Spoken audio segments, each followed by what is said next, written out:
And we're back talking with Doyle with State Representative Doyle Heffley, Chuck Nichols on the ones and twos, and the indomitable Hunter Kipe. Hunter, what are we talking about today?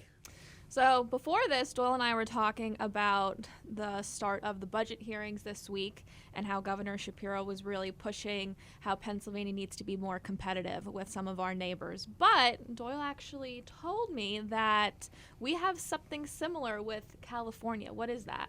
Yeah, unfortunately, the governor's speech, what he didn't really address is how do we make Pennsylvania more competitive? How do we make businesses more competitive in the state of Pennsylvania? And right now, dating back to a law passed in 1998, Pennsylvania at that point adopted certain portions of the California Low Emissions Program by regulation. So the federal government back in 1998, from my research on this, stated that all states had to have low emission standards, and Pennsylvania at that point did not have them, so they adopted the California regulations by statute in 1998. Now, fast forward to 2024, and we see some of the extreme measures that are coming out of California.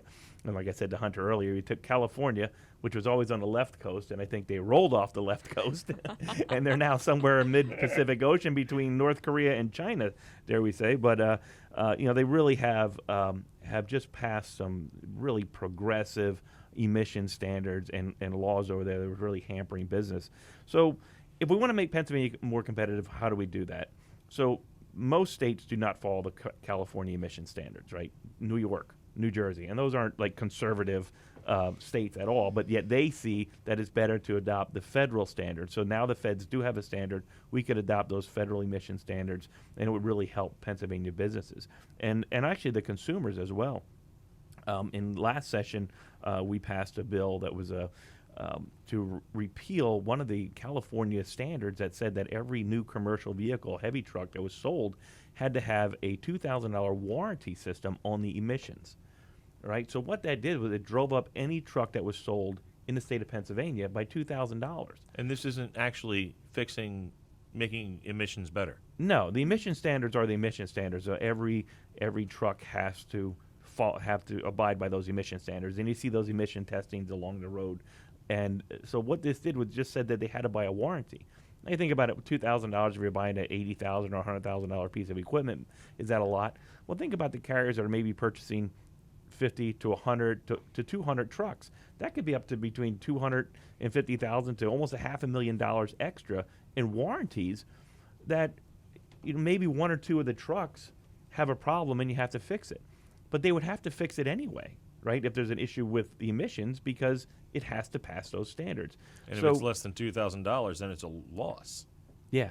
So really, we're just selling warranties for no reason, and it really put Pennsylvania dealerships at a competitive disadvantage, because you could go across the border to New Jersey, or to Maryland, or to New York State, and purchase that equipment somewhere else.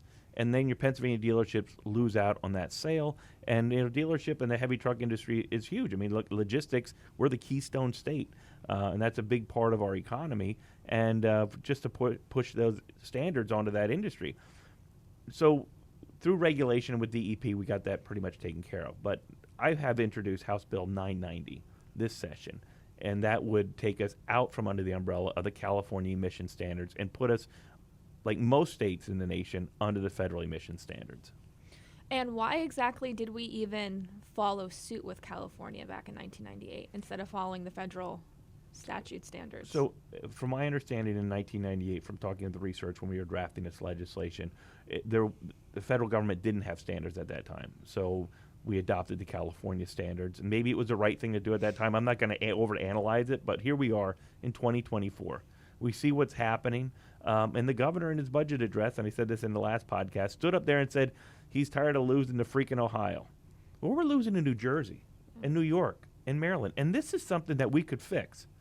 And we're not going to make the air any dirtier. We're just going to say that Pennsylvania is not going to follow the lead of California. The air in California, Santa Ana winds, desert conditions, dry, I mean, it's totally different than the environment in Pennsylvania.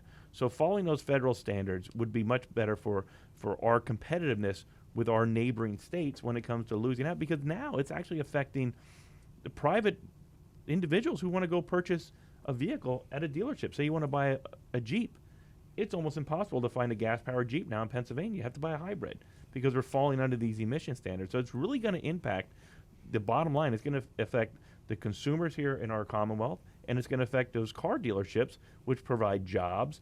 And you want to be able to, if you have a problem with your car, you want to take it to the dealership down the road to be serviced. You don't want to have to drive out of state to have your car serviced. So this is really burdensome regulation, and it's going to impact everybody that drives in the state of Pennsylvania. You hear about this all the time in other industries, like school books, for example, the California or Texas standard, because a manufacturer has to choose one thing, and they have to make in bulk, and other states buy that because it's easier for the company to make one product. Yeah. It's easier for a car company to make one kind of car, but it's a different thing to just make folks pay an extra fee. How about the Pennsylvania standard? I mean, we're the fifth. We're the fifth largest economy out of all 50 states. We're one of the largest economies in the world. Take Pennsylvania as an entity in its own, and we are one of the largest economies in the world. We're the Keystone State. We have everything. We have coal. We have natural gas. We have a little bit of oil yet. We have shipping in Erie and ports in Philadelphia. We have the steel industry alive yet here, but we also have a tech industry coming on, and we have all these things. Why are we going to follow California standards? Let's put Pennsylvania first. I want a governor that's going to say Pennsylvania first, and then let us lead. Let us come up with a standard, not following some standard by legislators in California who've never set foot in Pennsylvania.